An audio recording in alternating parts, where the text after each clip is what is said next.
It's really an honor to have you here to talk about this important topic and to get into this, this research that means a lot for the future of our field, as it defines a lot about the current state of the field. And I appreciate you all being here, because this is something that takes a lot of us to address. So for this morning, we're going to have a couple of sections. We're going to start with the co-authors, and then we'll go to a panel to respond. And there will be time for some interactive Q&A. So please, if you do have questions, hold them towards the end, and I'll make sure that I look around and include them as possible. So to begin, my name is Kane Thomas-Henrides. I'm Vice President of Inclusion and Learning here at the League of American Orchestras. And we have here with us our guest co-authors, Evan Lynette and Dr. Antonio Cuyler. Please welcome them.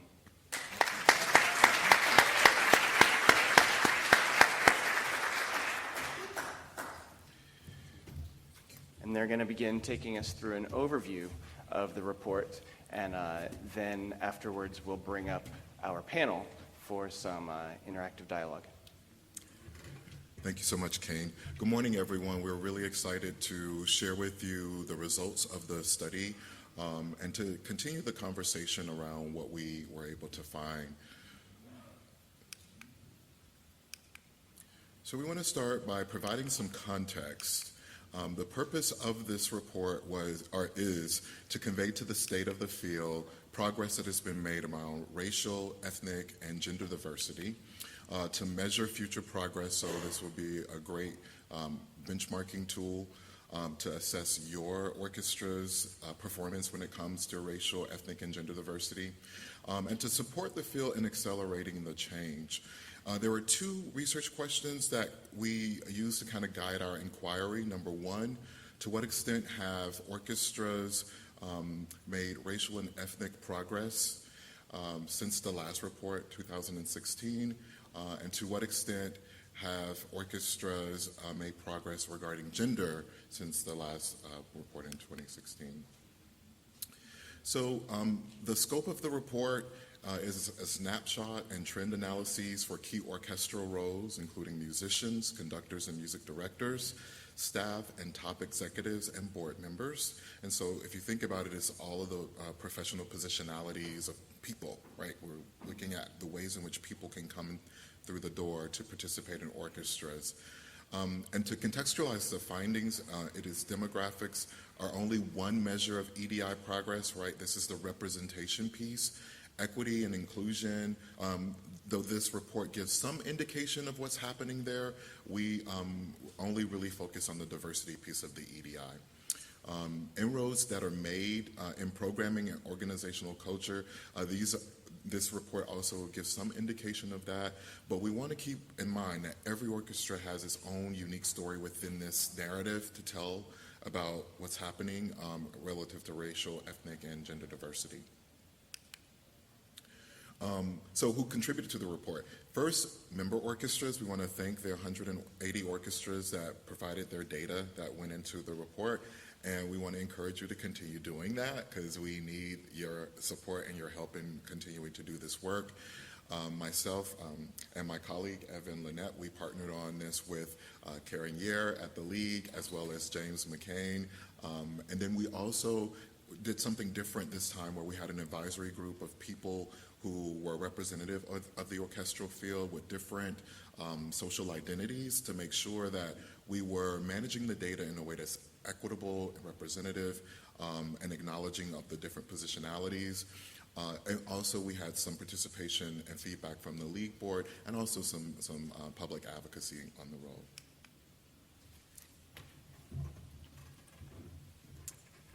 So much like in the 2016 report, we focused on a descriptive analysis. So these results are not necessarily predictive of the future of the field or providing recommendations. That's the conversation that we're starting today, and it'll start again every day in the orchestra field. One new addition into this report is a focus on data equity. So all racial, ethnic, and gender groups are represented and their stories are told, even in instances of a low sample size. We'll note that in the report, but we want to make sure that every story is told in this report. And lastly, we want to ensure representativeness of this data. So with 180 participating orchestras, that gives us about a 30% response rate from the League's 600 member orchestras. Looking at that in terms of a confidence level, that does give us about the recommended sample size we would need for a 95% confidence interval. And then we also verified this data with a constant sample of orchestras that responded year over year over this period. About 55 orchestras fit into this field.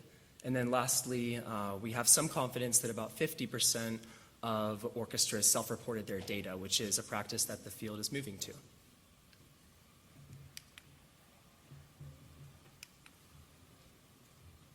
So from relatively low starting points in 2013, we did see some signs of relative progress among certain groups in positionalities.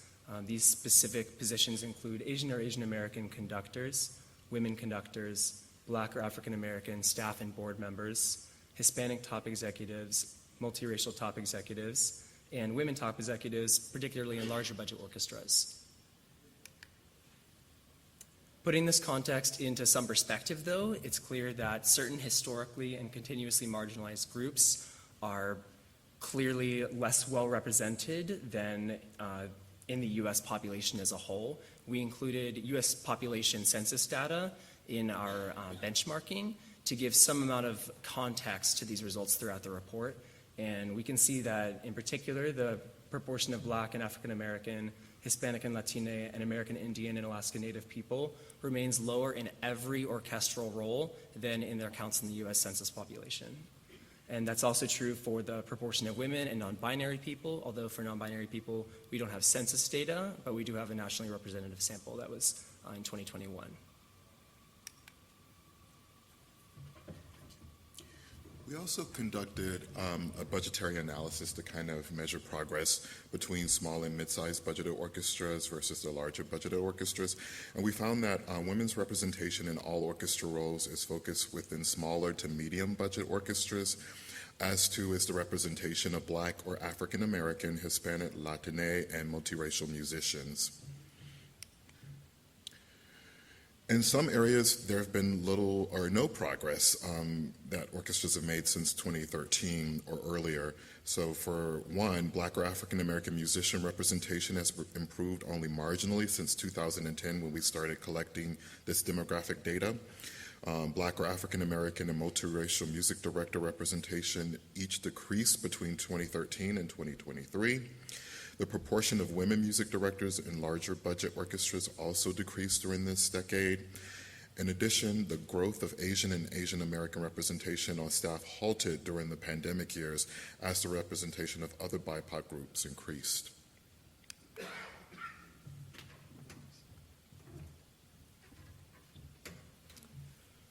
So we know that it can be hard to quantify and qualify EDI progress.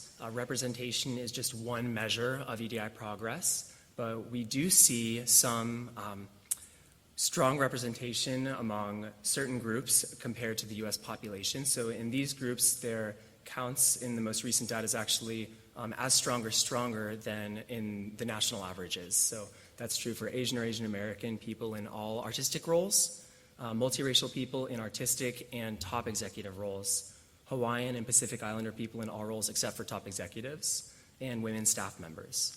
And we'll encourage you all to turn to page 27 in our report, where we look at a demographic analysis. It's basically a breakdown of each of the racial ethnic groups. So it's a different look at the data. Instead of looking at it by positionality, you can also see by demographic group.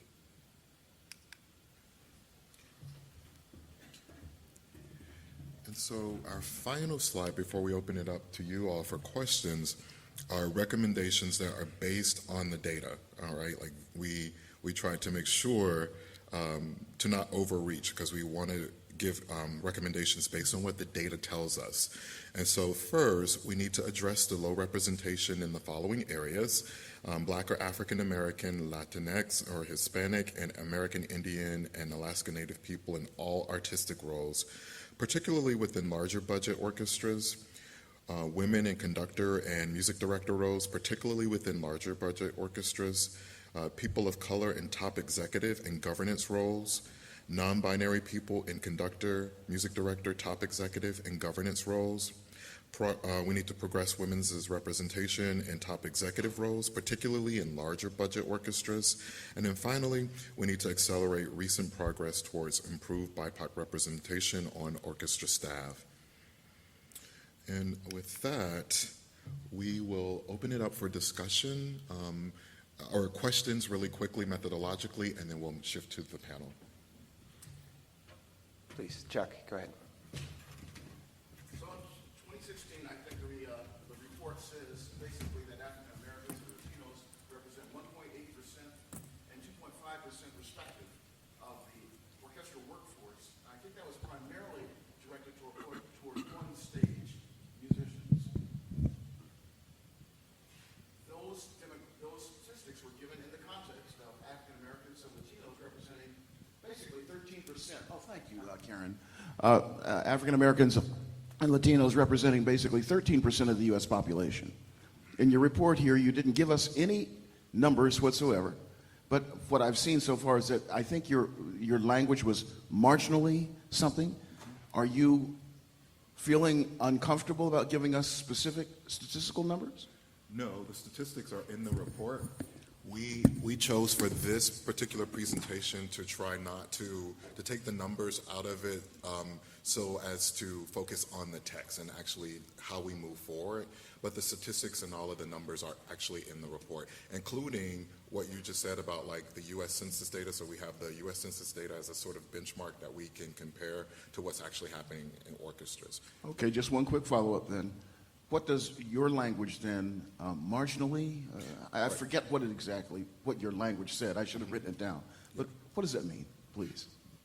Yeah, so we use language relative, meaningful, significant to describe different levels. So because this isn't any inferential data and it's descriptive, we just look at percentage changes to determine what a meaningful change could be. For instance, if a population has a proportion of 2% and that increases to 3%, that notes a different relative change than if a population goes from 30% to 31%. So that's where some of that language comes from, relative progress, static progress, or meaningful progress. And to describe that word that is in the report, which you're welcome to look at, it's basically emphasizing that there was a very small amount of change. That's what that word is saying. Yeah, in the back. Hi, thank you. I'm Betsy Purvis. I'm with the DC Youth Orchestra Program, and my understanding is that youth orchestras are not represented in this report due to low response rates from us. That's correct? I guess this is a question for the league. I guess this is a question for the league then, and I recognize a project. This is a huge project. Is it possible to do a parallel or supporting survey or project with the youth orchestras? I understand it takes we take a different kind of hand-holding, but we are also the pipeline for all of these professions, and I think it's crucial that we be educated about how important it is that we participate in this kind of work. Thank you for that. Excuse me. Thank you for the question. Yes, Youth Orchestra Division is incredibly important. Karen Yarrick can speak to the participation. So youth orchestras are represented in the report apart from musician roles, actually. There was a relatively low response rate from youth orchestras. We'd love to increase that. It will be easier from next year onwards because we now have a standalone demographics survey. So previously this data was collected through the orchestra statistical report and the salary and benefits survey. Now we have the standalone survey. It's much easier for everyone to participate. And of course we'll be in contact with the YOD officers about that. Thank you for the question. Yeah. And just quickly to follow up on the response rate, out of the 180 orchestras, we had 156 adult orchestras and 24 youth orchestras that participated.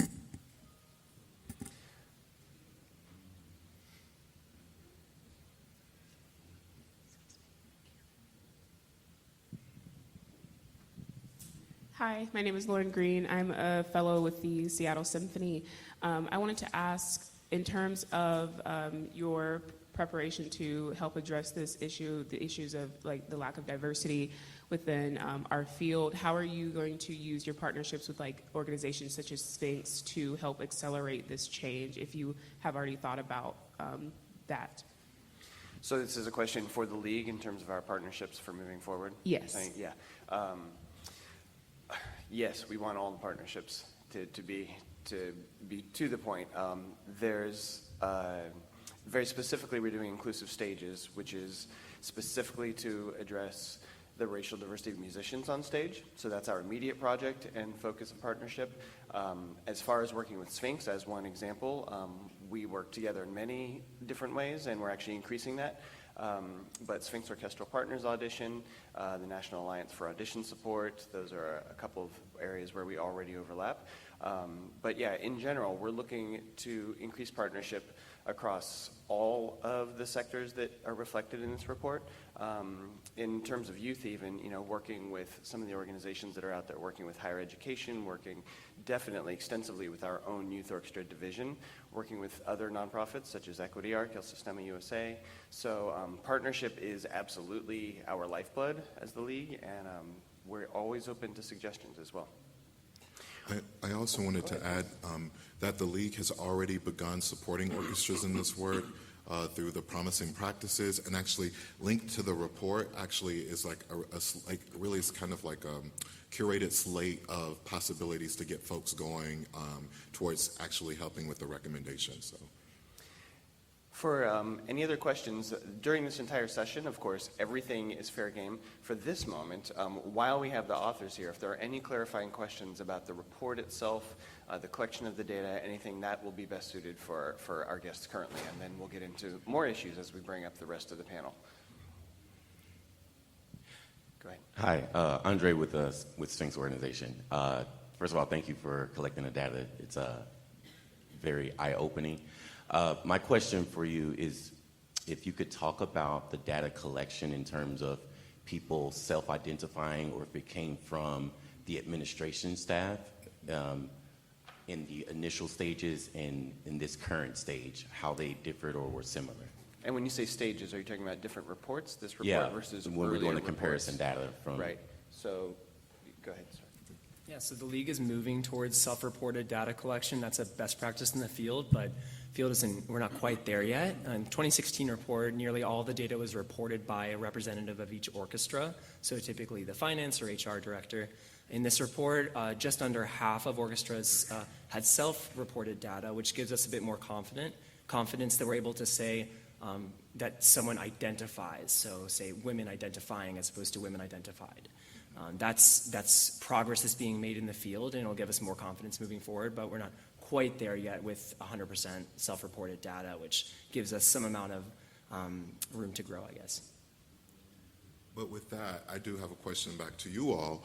Do you think that self-reporting would increase the response rate of the data collected versus having someone else who's kind of like, it's their professional role to go in and report that data? So like if you all received a survey from the league saying, please report on your demographic data, how likely are you to complete that survey? This is a major issue within our field because, among other things, thank you, because among other things, I have a loud voice, so forgive me. In today's environment, there is a desire, I believe, for most organizations, particularly within our own field, to say what a great job we're doing with regard to EDI. And so we have a tendency to want to count even the pennies, much less the dollars, as in some way demonstrating that we're doing a wonderful job in EDI.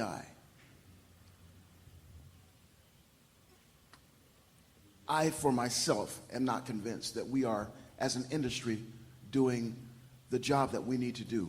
We still, I'm trying to wait, Kane, until the panel speaks, but we really still fall far behind most other American industries with regard to how we are doing with respect to EDI. You can just go to just about any other industry, and the numbers, the statistics are much better than they are in the American orchestra industry. I tend to think that we are perhaps at the, hate to say it, my dear friends, but almost at the bottom as compared to most other American industries with regard to how we are doing with EDI. And because we are not doing as well as we can, or as well as we should, perhaps I should say, we tend to want to use every possible idea about what a person might identify as and count that as our EDI progress. And I'm just not sure that it's real. Well, and I think if this data is reported by someone else at the orchestra versus being self-reported, right, I think it speaks to the veracity of the data, because the story it actually reflects what you just said, that the progress isn't being made in the ways in which we would like to see it being made. And so, I trying to figure out if having people self-report or having someone at the orchestra report on people's demographics is a challenge, and I think it's an opportunity to try to figure out which one would get the best response rate.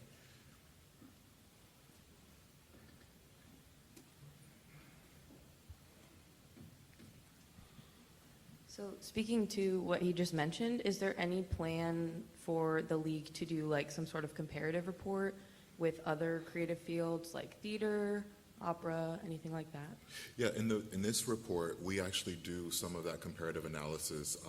Museums seem to be doing, and I'm trying to hold up as well, Kate, because there are some things that museums have that make it advantageous for them that we don't have in the orchestral world, but we do, because Opera America did a similar report last year, but the American Alliance of Museums has been a little bit better about reporting, and we're consistently reporting their data.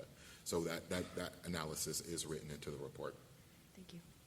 Yeah. And I'll add as well that some data from Board Source conducted a study of the nonprofit sector as a whole, which is doing slightly better overall in terms of representation.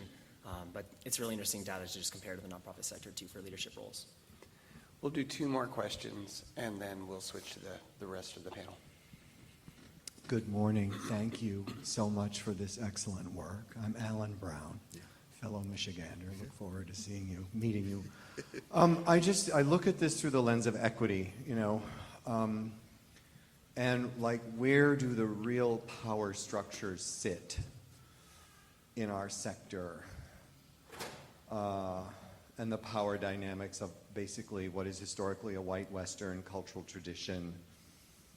And I just would like to advocate, so artistic decision makers, and would just encourage some reflection on where diversity, how diversity is figuring into the levers of programming, and obviously at the board level. So my question is really, what might be done? How can we advocate for including board representation in this study moving forward? Board, we do look at the board. Sorry, am I missing? The board is represented. They have reported on, okay, so when you say governance roles, that's what? Yeah, because the governance roles do not reflect the same, there is no parity, racial parity with the U.S. population and the board population of orchestras. So we do cover boards in this report. My mistake, thank you. Okay. And comparison with board and staff and orchestra, fantastic. So we look at musicians, conductors and music directors, top executives, staff, and the board. Yeah, Yeah. fantastic. What is missing though are volunteers and partners, right? Because again, I use this analogy of, if you want to get more people who are different in the door, all of these different positionalities in which people can come into an orchestra, how are we activating that? And again, I'm sorry, Kate, I'm moving to beyond, because we're supposed to be focusing on the data.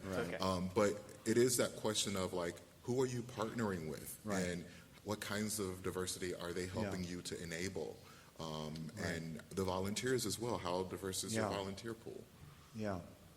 Maybe in the future, we could just look at evolution of artistic decision-making models in orchestras, the plurality of perspectives that allows orchestras to speak to diverse populations. But thank you. Thank you, Alan. Final question. Thank you. And- For this, so I should say for this part. Yeah. We And have Alan, more your time for point is really questions. well made because we do see an uneven distribution of power on every regard in this report. When we compare the board figures to the non-profit sector, our board diversity is way down compared to the non-profit sector, which in itself is seen as being unrepresentative of the US population. Equally, when we look at staff compared to top executives, conductors compared to music directors, in every regard, the power is unequally distributed. Henry, thank you. And for anyone not getting their question in right now, please hold it and we'll have another question session and we'll try to get to everybody. We really appreciate the thoughts. My question's a little more technical about the census data for multiracial and Hispanic populations. My understanding is that the census questions on that have changed during this period to add being able to choose more than one race, two or more races, or some other race as options, and between those options, which I don't see in the report, that takes in a large portion of the Hispanic population, and the multiracial population in its various iterations is, growing the fastest of any. And I wonder how you address that and what the plan is for future research, because that seems like an essential part of understanding what's going on. Yeah, it's a great question. And we recognize the census data is still evolving. It's imperfect also. In 2020, there was that major change to allow for multiracial category in response of answering for more than one racial ethnic group. The American Community Survey data that we use in this report, all of the counts, all the proportions equal 100%. So if someone identifies as multiracial, they're not also included for say in the Hispanic Latino count. But it is interesting, and I mean, I'll note that the census data again is imperfect. For instance, Middle Eastern identifying people, there's no category in the census for Middle Eastern identifying people. So there's still work to be done here. And of course, go ahead. And Middle Eastern identifying people are typically counted as white in the census data. And if the census folks go to your home and you're not there, you're counted as white. So the census data, it's a product of human cognition and it's imperfect as well. So, also, right, the census data does not report on the LGBTQ plus population, non-binary. So the census data kind of isn't always going to be a reliable benchmarker. So I think that's actually one place that we can lead. And in self-reporting iterations of a survey, we might be able to capture some of that data and more accurately actually than maybe even the census. And of course, the census guidelines are potentially changing as those are being reviewed at the federal level. And so, Middle Eastern as a category may appear in the near future, which will, again, change the nature of the results. Okay, thank you. We will pause just long enough to bring up the rest of our panel. Any questions that we did not get to in this portion, please do hang on to them. They might get answered, and if not, we'll try to come back to them.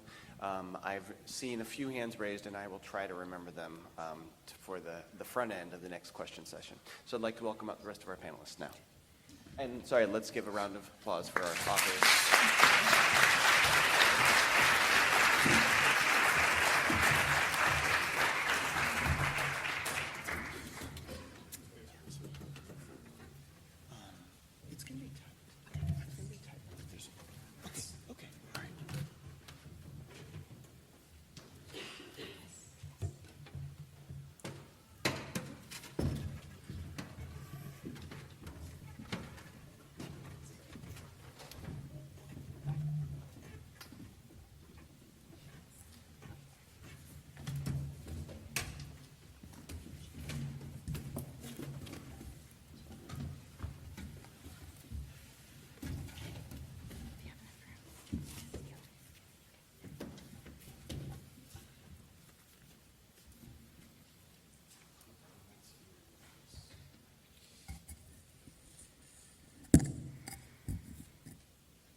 All right. Thank you all for being here. This is this part. What we're seeking to do now, to be clear, the panel that we've added now, we are no longer speaking with the authors of the report. So in this case, what we're seeking to do is contextualize, interpret, personalize, and just kind of discuss what this data means in the field and through all of our experiences. So that will be the focus of a lot of our discussion here at the panel. And then, of course, any questions or thoughts you want to share are welcome. We do still have the authors in the room. They have not left. So questions for them can still be addressed. But now we're shifting a little bit more from the technical aspect to the experiential meaning of all of this data. And I just want to pause for a moment. I want to take a cue from a session we had yesterday where it's important for us to recognize that we're talking about numbers and census categories and all of these things. But of course, this is a lot to process because these are actual life experiences happening right now. And there are signs of progress, and so those are things to be proud of. But of course, as we've noted, the underlying theme is that significant underrepresentation persists. And that doesn't mean just that numbers are low. That means that people's experiences are not what they should be. And so, for anybody that is feeling that personally or knows people that feel that personally, we just want to acknowledge that this is a deep, important, and challenging topic. And, the fact that we're here together is good and is a way, for me at least, to feel buoyed in this, because sometimes it does feel heavy. So if you're feeling that way, I'm with you, and thank you for being here. So now I'd like to welcome our panel. Excuse me, just getting here. We have 5 really great people who represent very different parts of our field. And that's one of the aspects of this report is that we're trying to get at, going beyond just a few categories, right? Experiences are very different, whether you're an orchestra musician, whether you're a conductor, a staff member, a board member. These are all different experiences, and we have different roles to play. So with our panel here, we have, and we're not sitting in the same order as the slide, but that's okay. We've got, at the far end, I'll work with the people actually in front of us. At the far end, we've got Sara Vicinayas, Director of Student Experience at Youth Orchestras of San Antonio. Next to her, we have Dr. Mieko Tano, Executive Director at the Oakland Symphony. Then we have Dr. Mark Peacock, Nashville Symphony Board of Directors. Then we have Fernanda Lastro, who's the Conductor Diversity Fellow for the Buffalo Philharmonic Orchestra. And last but not least, a flutist is never least. I'll just throw that in there as a fellow flutist and fellow. We've got the illustrious Adam W. Sadberry, who's flutist, educator, and storyteller. Let's please welcome them.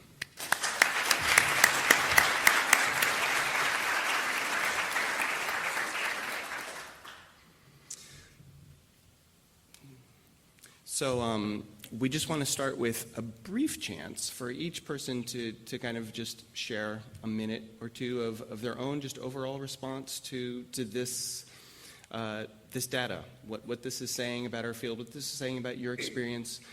We are not asking you to speak as experts. We're asking you to speak as individuals, and we really appreciate your willingness to be up here and just be open with everybody. Is it okay if we start at the far end with Sara? And just, a chance to hear your own reaction, or, even how does this data interact with your life? Does this match the experience you see? Do you see something different? There's data and there's our individual perception. So, Sara, please. I would say that this report does reflect some of my experience with professional orchestras in my region in San Antonio, Texas. We are a youth orchestra in San Antonio, a standalone nonprofit youth orchestra, and our youth orchestra is a little bit more representative of our city, which is very optimistic to me. I love working with youth and education. In our city of San Antonio, the Hispanic population is about 65%, and our youth orchestra, our Hispanic population is about 35%, which is an overrepresentation compared to the U.S. Census and the orchestra data reported in this report. So I find that very optimistic. I do live in a majority-minority city of San Antonio, but just like my colleague in D.C. mentioned, the youth orchestras can be a good pipeline for our professional orchestras. And not only is that for future musicians and future educators, but future board members and audiences. And so the report findings do reflect my experience, but our youth orchestra is a little bit more diverse, and I'm really excited to see more youth orchestra data in future reporting. Thank you, Sarah. Miyuko? Hi, everyone. Thank you so much for being here. This data was particularly interesting to me as someone who identifies as multiracial, which was not necessarily always seen. Of course, also, I use she, her pronouns, and so I am represented in that place, but as it was also mentioned, the LGBTQ community is not represented, and that is a particularly marginalized group as well, still in our country today, and that is a group that I do also identify with. Oakland, California is an extremely diverse place. There are over 125 language dialects spoken in that city. So our representation is really vast, and yet our orchestra is actually still extremely white, over 90% actually. And so that's one of those things that we are extremely conscious of. We are also an orchestra who has had 2 black music directors in its history. Calvin Simmons in the 1980s, and then Michael Morgan for the last 30 years. And unfortunately, his passing in August of 2021 led to the attrition that you saw up above in that data.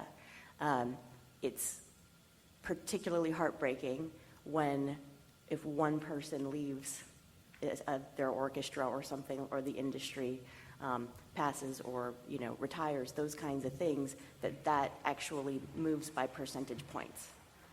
I think that's another really big thing, that these percentages often represent 1 or 2 people as part of this.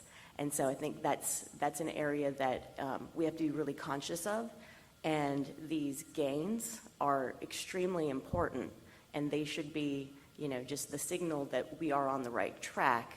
And yet we really need to be very realistic about what it truly means in our industry. And I really appreciate the league collating all of this data. It's not perfect. We are still missing people, as I said. We're not seeing everyone. And of course, the regionalization of all of this data. But in this situation, the league is notifying us.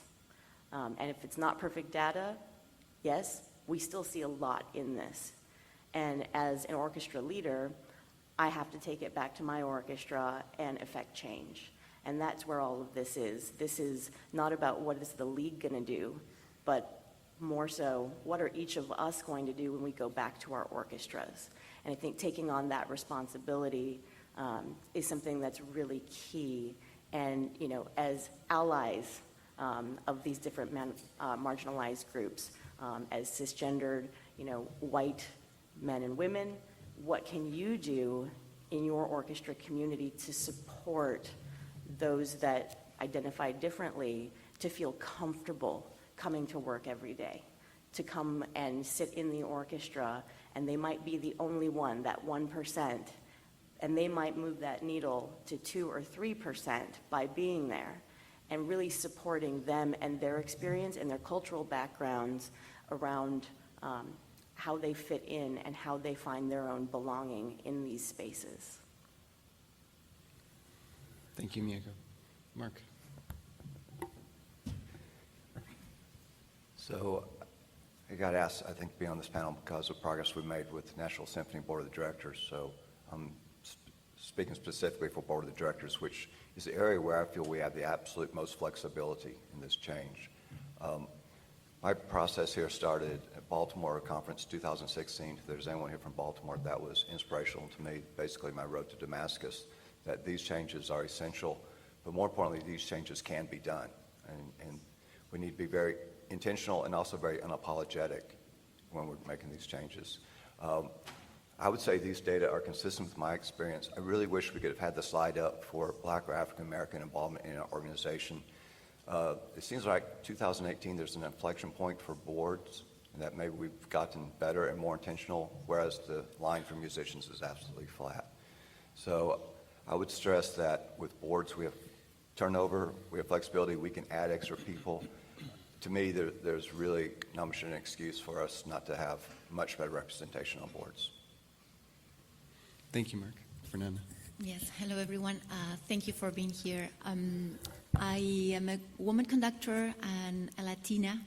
I cross many categories, and I moved to the States 7 years ago. So my experience is about these 7 years and also in comparison with my own country. I may say that Latin America is very, very behind. We don't have these kind of conversations, and I truly celebrate we are here today talking about this. And yes, I can see the data in the report reflects my experience as a woman conductor, and even though I saw you can go to appendix number 2, there are many orchestras listed there with a lot of initiatives, and I celebrate those. And my position, actually, I will talk a little bit after, is a result of a huge initiative by the BPO, but still there is a lot to do, and I think we need to do it together and now, because we are already late, probably. Thank you. Thank you, Fernanda. Adam. This data is absolutely reflective of my own experiences, both playing in orchestras and deciding to decentralize them for my own life. I was previously the principal flutist of the Memphis Symphony Orchestra, and towards the end of my time period there, I realized that there is something missing in orchestras, which is, in my experience, largely the humanity that fuels the inclusion behind it.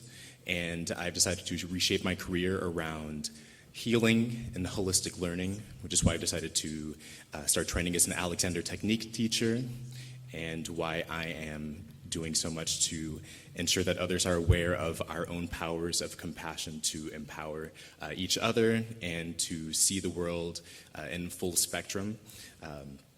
It's important that we all are aware that as we go through this work, that it is extremely difficult, as we all are aware, to keep in mind that we're not just looking at these numbers, but we're looking at the people that they involve, that are behind them, and that we must honor everyone. Thank you, Adam. Before we go on to first question, just want to come back to one point, Miyako, with the passing of Michael Morgan, which is, of course, is really sad. I think that's an example where we know that contributes to those, the trends we see. I think we've actually arrived at a point where we are no longer looking at one individual making a huge difference. That's not exactly something to celebrate, but the numbers are at least to the point where singular events are not affecting those trend lines. But they certainly are an example of how much loss we feel when we lose any amazing person like that. Because not only do we lose an amazing person in their work, but we lose one of the few recognized figureheads of black conductors in that case. There are not many that played the kind of role he did. So when we have that loss, I think the truly outsized feeling just shows how unique and unfortunately rare it is that conductors, as an example, are allowed to play that kind of a role. And yeah, as somebody who was able to perform with Michael Morgan through the Sphinx Symphony, he's dynamic and has that energy. And we're getting better. We're getting more opportunity for more people like Michael Morgan to step up and lead. But yeah, that was really a significant loss. And honestly, it was a loss for the Oakland community. Even the San Francisco Symphony across the bay. I'm actually a San Franciscan, so I can say if the San Francisco Symphony is going to launch an award named after Michael Morgan, who is from Oakland, that is significant, because cross-bay alliances like that do not always happen. So he was a special person. And as we're interacting with all this data, we have some experts here who will be able to keep us aware of all of these nuances. So, questions for our group here. As we're looking at the data, and we do see some progress, what can we learn from the progress we do see, and in other ways, what can we see as possibilities for the areas where we're not seeing progress? Perhaps there's something we can learn from the areas of progress and bring those to the other areas. We're a little bit free-form now, so is there anybody who wants to start and jump in right away on this? Or we can just go in reverse order, whatever we feel like? Let's go with Adam. How about that? Is that going to work? Sure. Thank you. So, one of the clearest things to me is that as a society, we often move when we feel the most motivated. And in 2020, we all felt a push to acknowledge the fact that there is a great disparity in the acknowledgement of humanity in Black people in particular, of course also with the AAPI community and queer people and many other communities. And as a result, we've seen, the study grow so much. We've seen so much growth within orchestras in terms of diversifying repertoire and actively hiring more Black and brown musicians. And at the same time, it's clear to me that the progress slows as soon as people feel as if they have an opportunity to do so. I feel like we're all more afraid of being shamed for not making progress than motivated and excited to actively create a different and more holistic society. And I think one of the things that we can do to ensure that we see the wholeness within each other and to make this progress happen is to really focus on ensuring that when we're involving ourselves in the hiring process, that we are not just looking at the quality of the musicianship, but the qualities of the humans. I think it's important to consider, do we maybe consider having interviews? Do we consider having more appointments? The Memphis Symphony is doing a pretty amazing job with diversity for a lot of reasons, but in particular because they've been able to appoint a lot of their current players because they've been in a hiring freeze. So that's a unique situation. But out of the current 50 members of the orchestra, there were 4 Black members, which included me as the principal flutist, the associate principal violist, second bassoonist, other people. There were 3 fellows. We had a Black and Latinx assistant conductor named Kalina Bavel, who just won a Sphinx Medal of Excellence Award, which is amazing. And all of us were very happy to be a part of the orchestra. Some felt more acknowledged than others.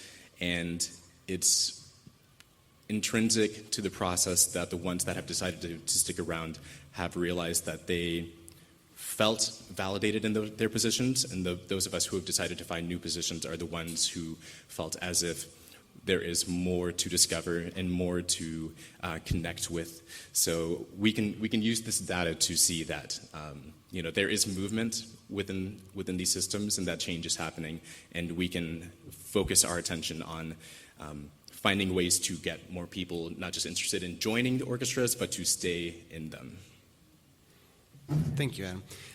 To be clear also, we don't all have to answer every question, but you certainly can. So feel free to jump in as you like. Fernanda, go ahead. Yes, I want to say a couple of considerations. First of all, what is progress, and progress does not mean the same thing for every one of us.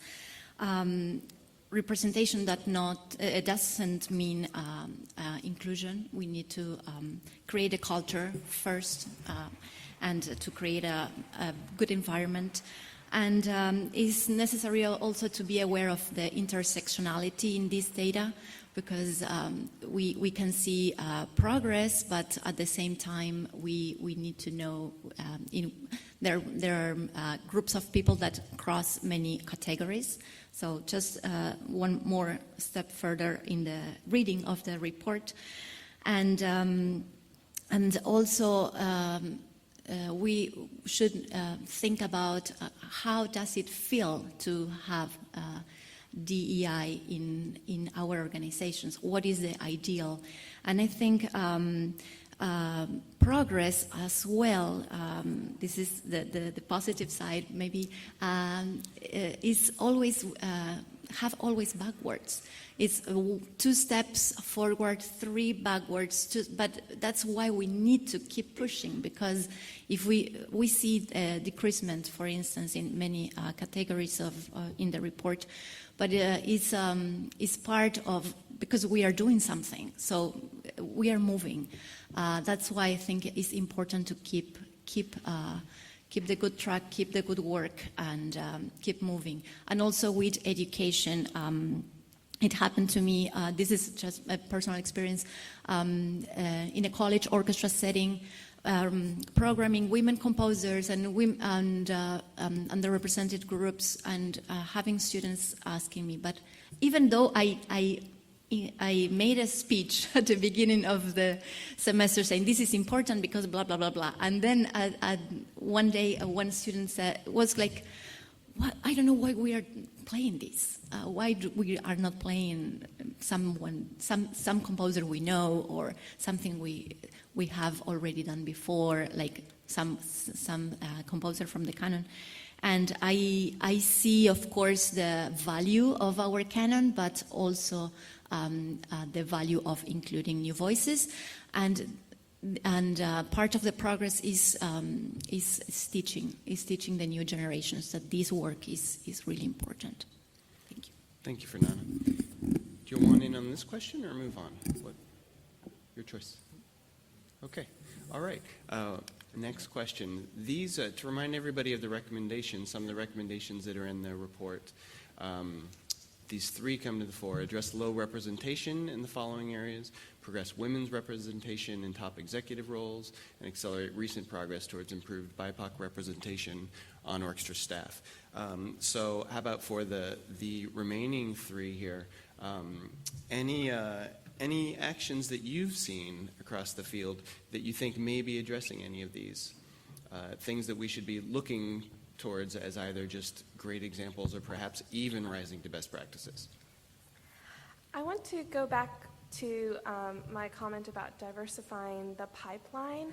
I've seen a lot of progress, and I have a great recommendation for orchestras that are interested in national pathway programs, and the things that programs like youth orchestras, professional orchestras that have a youth orchestra, conservatories, and organizations like Equity Arc that are really working on diversifying the pipeline. We have a National Pathways program in San Antonio, the Yosa Rising Star Fellows under our youth orchestra, and we have 16 fellows in our program right now, and they are not only interested in majoring in music performance, but becoming music educators, arts administrators, future orchestra supporters. And so I'm really excited about that field and where that is, where that's going. So I see national pathway programs and youth orchestras as definitely part of continuing diversifying American classical orchestras in this field.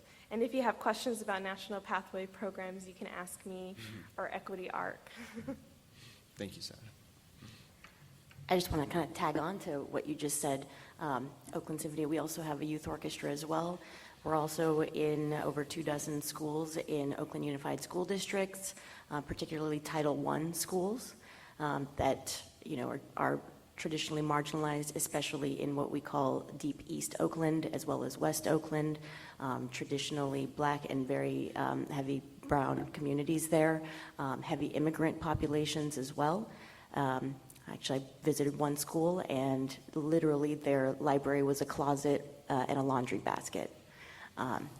So it's those kinds of schools that we actually currently have in the United States today, and bringing music there, that is the major opportunity to get them out of their cycle of poverty and trauma, and having an opportunity from K through 12 and a progressive line through youth orchestras, because I mentioned we also have a youth orchestra, and having those groups that they can graduate into But I think also, and this is the National Pathways aspect of this, is what are we helping them to do and supporting them after they graduate high school? We then have a professional orchestra, but that's a really big jump.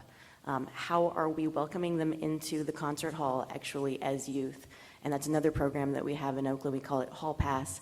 And every Title I school, not just the students, but their family members, as well as teachers, the administrators at the school, and paraeducators, like the cafeteria staff, janitorial staff, people like that, because they're the ones that also live in those depressed communities as well. And we want to bring them in and ensure that they feel comfortable. This isn't charity. This is their orchestra just as much as it's our top donors orchestra. And I think that's the way that we need to be thinking about ourselves. And if they're not in our concert hall, then we're not serving our community. And we're not clearly relevant to the community as well.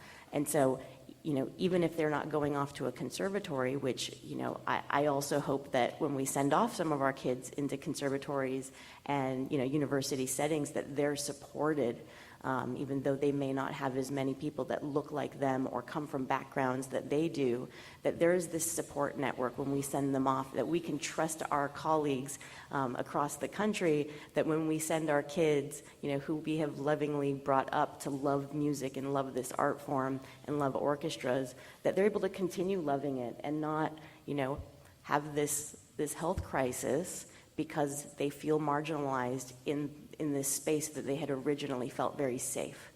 And so how are we then stewarding them through this pipeline, through their early, their school years, their early professional years, their semi-professional years, and then their professional years as audience members and as professional orchestra musicians?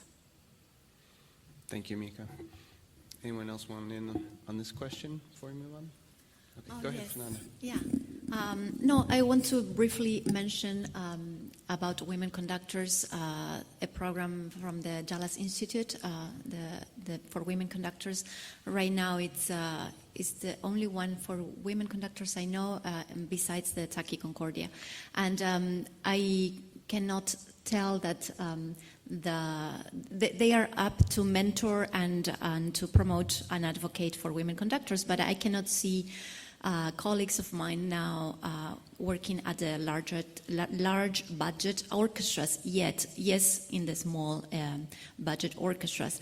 And as Latina on the other category, my actual position was created by the Diversity Council at the Buffalo Philharmonic, a council that was created in 2016. So they have been working even before the pandemic and the events of George Floyd. And so and is a response to give to underrepresented groups the opportunity to be, well, in my case, in the role of the assistant conductor.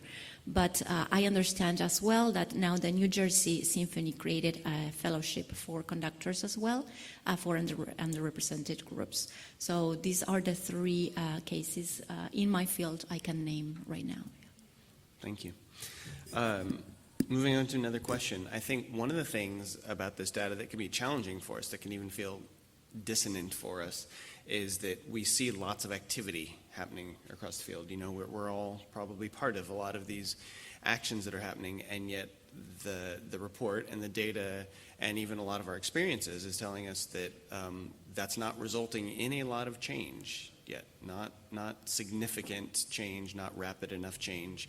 So any thoughts here around what is missing? How can we, is it internal alignment? Is it more people feeling ownership of this? Is it accountability? Any thoughts you want to share about how we might move from activity to actual change? Who wants in first? Yeah, Mark, please. So at least from a board perspective, I think it's time to be comfortable with the difficult conversations. And you say, well, we're going to get new board members, and hopefully some will have a change in our composition for the board. And that's the wrong way to go. I think we need an absolute intentionality. Goals need to be set. You need to seek out the right people. You need to have conversations with people that you're saying, like, why are you asking me to join the board? Because my skin color is different. You know, and you have to be prepared to have the conversation like, I'm asking you to join the board to help me solve a problem. I think we all should look at our numbers and percentages of our board composition compared to our own communities and set goals, hard goals. And then you don't stop until you achieve those goals. In Baltimore, there's a phrase that I thought was amazing, that finding the right person to change the composition of your board is like looking for your car keys. You know they're essential and you don't stop till you find them. So I think we really need to have very clear goals and very honest conversations about why we need to have new people on our board.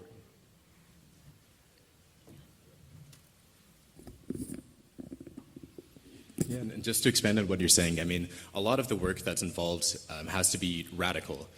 And that's not to say it has to be quote unquote disobedient. That's not what radicalism is at all. What that is at all. It's really taking ownership and being courageous of something that needs to be taken care of over an extended period of time. And for a lot of us, including myself and my own work, making radical change means taking a lot of time to myself to reflect and to, for me personally, journal endlessly, to come back to concepts that trouble me and frustrate me, and to bring those things into conversation with friends and family and into my workspace to ensure that, you know, I'm not trying to handle all of this on my own. I think we're all intimidated by the concept of doing this because we don't necessarily think that other people struggle as much as we do with this, but it's hard for everybody. And it's important to remember that, you know, racism and sexism and all of the isms were learned, and we have to unlearn them in order to make the true progress that is coming at this moment. All right. I know there's questions out there. So whether there are questions you didn't get to before or questions that have risen now, let's switch gears for a moment and we'll work the room. Thank you so much. Looking back to the study authors, the question that I was going to ask was, do you have the resources to be able in the next data collection set to run simultaneously an orchestra-reported set of data and a self-reported set of data to do a comparison and to be able to find out whether or not there is a discrepancy between the two and validate one against the other?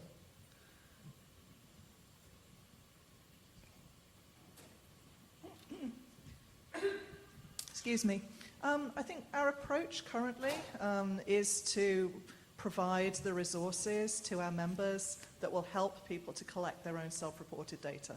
That's the strategy that we're looking for going forward. You know, we recognize that members want to collect self-reported data, and we want to do our bit to provide the templates and resources and tools and motivation to collect their own self-reported data. That's the way that we can affect this change in a resource-appropriate way and within capacity. So that's a long way around of saying, no, unfortunately, we don't have the capacity to run the two methodologies simultaneously in order to compare the difference. I think our strategy has to be, in a pragmatic way, to shift towards self-reporting by supporting our members to do that work themselves. You may. Yes, of course. Thank you.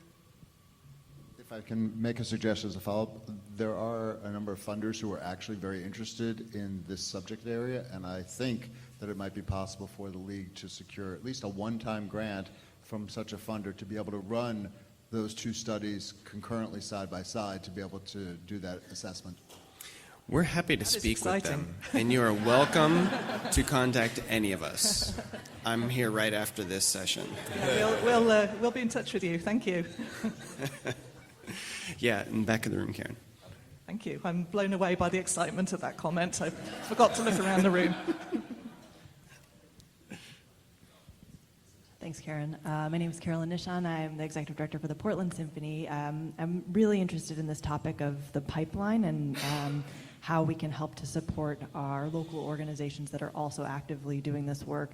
And so I wonder if anybody on the panel, or Kane, if you are aware of any organizations that are really effectively, you mentioned partnerships with universities or potentially higher ed, and I'm very interested in how we as organizations could potentially partner with our local institutions to help to support this work, whether that is orchestral fellowships or administrative, potentially trustee leadership.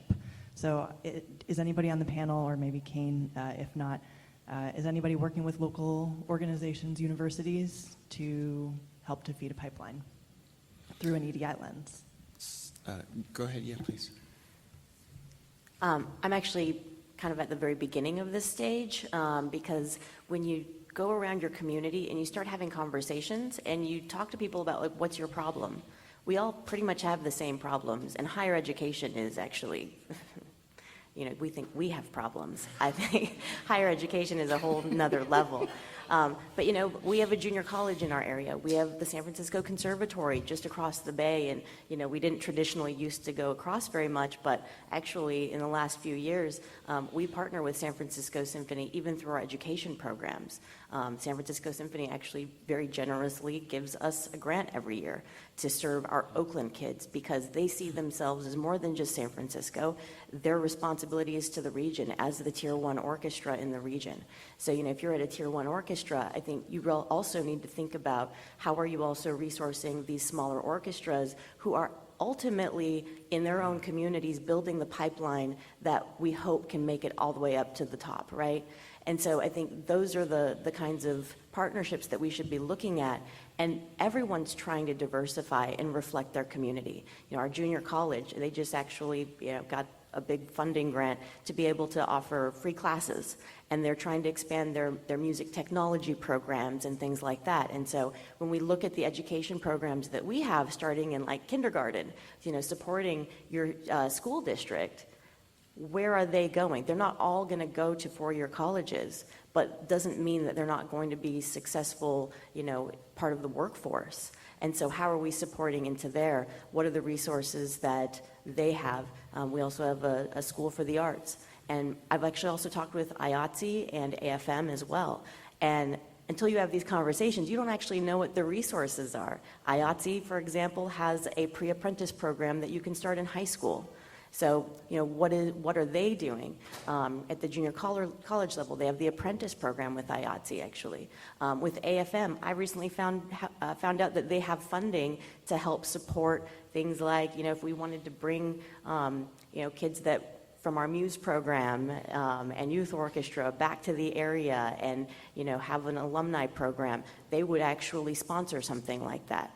You know, because ultimately that works for them too. How can we help incentivize, you know, our diverse musicians coming to a community, you know, having the union possibly offer, you know, dues free for a year. I mean, there's so many opportunities if we just talk with one another and talk with our partners.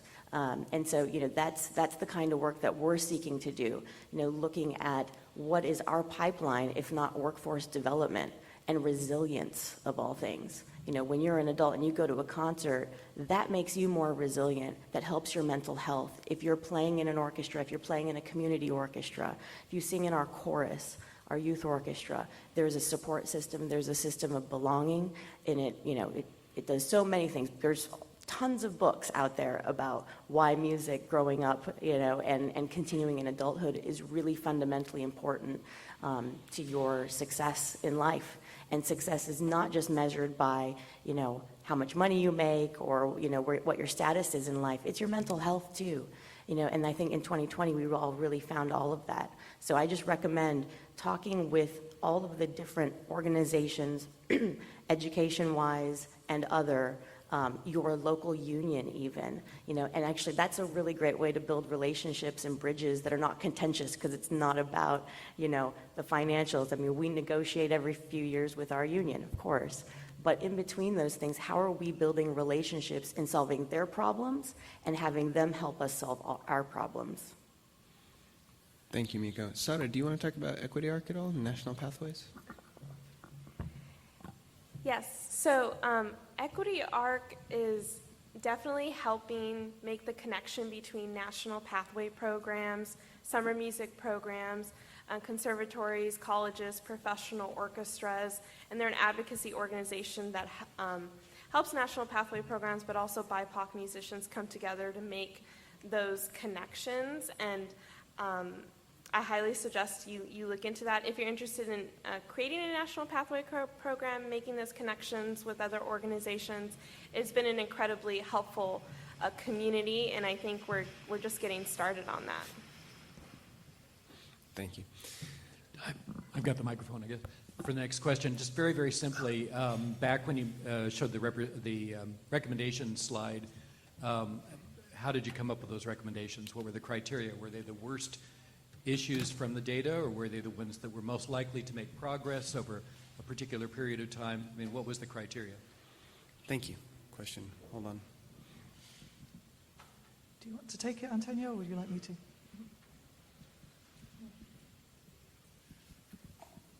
Essentially, we prioritized it based on the data, like what the data told us. And these were the areas that we felt like orchestras could start making the most progress in terms of the data.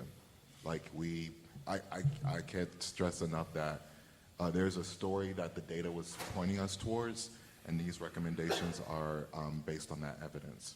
So they're the worst issues, the biggest gaps from what we desired? Absolutely. I guess my question then is the second one that might be relevant to the discussion, and that is this limiting the view of what you want to focus on for priorities when people have to set them? If you're just looking at the worst things, are you missing the opportunity for things that may be short-term improvement in relatively narrow areas to help gain momentum, to get additional grants, to demonstrate that you're making progress in at least a particular area? If you can't do everything all at once, because even those ones there are very major elements. Yeah, I mean, so we don't want to be prescriptive because I think orchestras have to be bold and creative about how they, help the overall field move in addressing these concerns. And so that's why we have the promising practices and the case studies there to point people in directions. And it really is about where do you feel best prepared to start the journey, right? Because each orchestra has its own journey in this work. When I'm working with my clients, I want to make sure that it's localized to their community and contextualized there. Because, trying to do something in Tallahassee, in Ann Arbor, or in, some part of Montana, it might not be the same because the populations are different.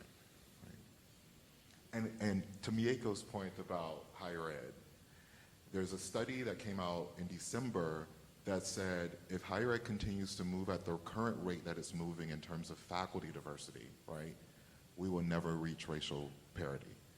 So faculty, actually universities have to increase and accelerate their efforts 3.5 times as much as they're doing right now to get to racial parity by 2050. And so that's a question that I think we should grapple with. We didn't answer that question in our research, right? But that is a good research question. How much will we have to accelerate our efforts in the orchestral field to reach racial parity by 2050? Thank you. Last question, back right corner of the room. Hi, I'm Barry Hoover with the Bay Philharmonic in the San Francisco Bay Area. I'm wondering if there are any specific recommendations or action items that orchestras are taking to increase diversity, particularly among our musicians. And I know that blind auditions are kind of an impediment to that. I've spoken to my orchestra committee, and they are pretty much opposed to taking the screen down. We share a lot of musicians with Oakland Symphony and Berkeley and San Jose, and maybe there's some way that we can work together to affect change in that area. But are there specific things that we can do to get more diversity on stage? Yeah, thank you. I'll take this question, and then we'll wrap up with a question for the rest of the panel. So a couple of things that already exist that we are investing in right now. For one, there's the National Alliance for Audition Support and the recommendations about audition and tenure policies. That's available on our website. You can also, or there's a link actually that takes you to the Sphinx website where that is currently posted. Those recommendations are a good starting point. There's, of course, the Sphinx Orchestral Partners audition. There's our own work that we're launching with Inclusive Stages. So There's going to be some requirements to be part of that coalition because we're investing so much of our resources in it, but every orchestra will have the opportunity to be part of that, and you'll be getting communications about that this summer, and that is very specifically to address the racial diversity of musicians on stage, and that's a coalition that's going to include administrators, musicians, union representatives, board members. So that's us trying to gather people to change the exact situation you're describing, that you're experiencing. So those are a few options that are out there right now. The possibility also exists that you may be doing some of those things already and you feel like, well, what else can we do because it's not working? And I'll start by saying that's how a lot of people are feeling, if that happens to be you. And for us, in terms of what the league can do, that is why Inclusive Stages is happening. Inclusive Stages is our response to this data. And we're going to have town halls, virtual town halls. There's going to be information on the website. We could do a whole nother hour just about that. But that is going to be our big investment in trying to support you in doing the work you're trying to do. Thank you for the question. Okay, so time is slipping from us. I want to wrap up with one final question for our panel. As we all return back to our normal lives, our work lives, we hopefully are looking for ways to move from activity to change. We're looking for barriers to overcome. We're looking for new alliances, changes in our own behavior. If you could each, maybe we can start with Sara and come back this way, just talk for a minute or two about the opportunities or challenges you see yourself encountering as you return home and try to move informed by all of this data and all of this discussion. So right now, YOSA is about to go into our second year of the Catalyst Fund with the League of American Orchestras.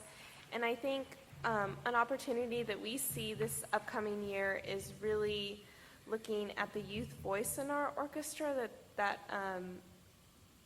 may be missing previously, and creating a space for the youth in our orchestra to give their opinion and share power more about the decisions that we are making in our orchestra, and seeking their opinion on our diversity, equity, and inclusion initiatives, and perhaps even inviting them to serve as a youth on our board, and just different ideas about how to increase the youth voice and making sure that they're not missing in our conversation. I think it's an opportunity for us, and I'm excited to see how that turns out this year for us, and making sure that our youth feel included and they feel that they belong in our organization is really important to YOSA. I'll tag on that a little bit too, because again, going into that pipeline issue, unfortunately, the pandemic really, decimated our pipeline. In 2019, our youth orchestra represented 75 different specific ethnic identities, and everybody recognized it as being so incredibly diverse. When we came back, the orchestra we were able to recruit, they were much less diverse, much less. It's actually now majority white, because that's the community that was able to sustain private lessons over Zoom and have the types of resources they needed to sustain through the pandemic. And so in some ways, a lot of us are having to start over a bit. And there's a gap, and that 2-year gap is really huge for this pipeline, for doing all that work, no matter how well you were doing it. And so coming back, we really had to lean into this, and all the efforts we were doing, we have to quadruple it to get back to where we are ASAP. And so, for me, obviously, as the executive director, I have to find all the funding for it and everything. It's a tough economy right now. But that's the thing that, as a board of directors, those of you who are board members, supporting those efforts and ensuring that those are the pieces that we do not underfund just because we might be, in a space like this, in this marketplace. I was hired by our board of directors. That was a conscious decision. That was a priority decision. Michael Morgan was hired by a board of directors. So, you ultimately all have the opportunity to affect change at the very, very top So I just want to empower you all, and obviously those of you who are executive directors in the room, you have the control over your staff and so much more of the data. So I hope that everybody leaves here really empowered, because I know I am, having gone to the LGBTQ happy hour last night and seeing it like doubled from last year, and going to the Alana meeting and having that just exploding. These data points can be overwhelming with the work we have ahead of us, but we see it in our colleagues, and so just keep going. Well, as I said earlier, don't walk away from here and just leave this as abstract national data. Go home and do your own numbers, set your own goals, pursue them aggressively. I mean, for boards, we're lucky. We have governance committees that want to support this change. For everyone else, they have different obstacles, to include, honestly, unions who are opposed to some of these changes. We're the fortunate ones that we can make changes very immediate. And I'd also like, just through my 2 bits in, I think a lot of times you hear that this is a pipeline issue. I think this is much more a hiring issue.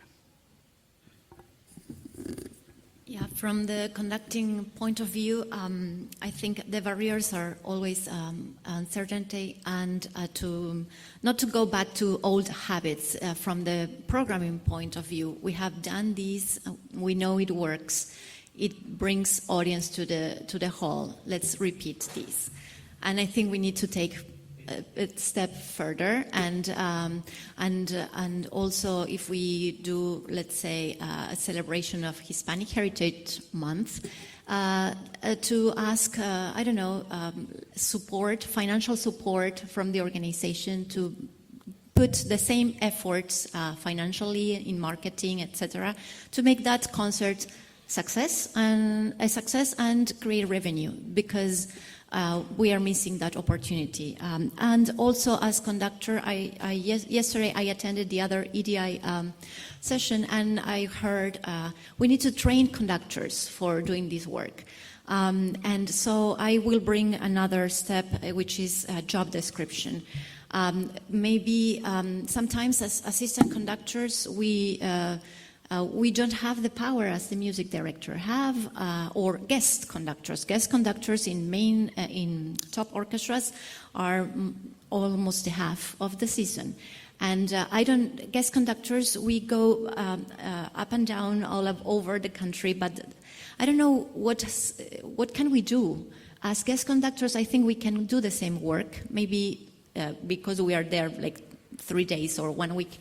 In not as a big work, but still we can contribute. So maybe to put that in the contract, to put that in the job description for assistant conductors, to be committed, which kind of work we can do, and what the organization expects from us. And again, as you said, goals, but also boundaries. If we don't accomplish this goal, what will happen? Something has to happen. If we don't accomplish this goal of bringing, audience, we will invest, let's say, $2,000 in this other program.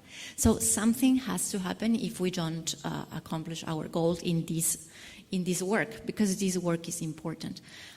So these are my thoughts on this last question. Of course, keep working, and this is, I think, this is the answer. Keep moving. Yeah.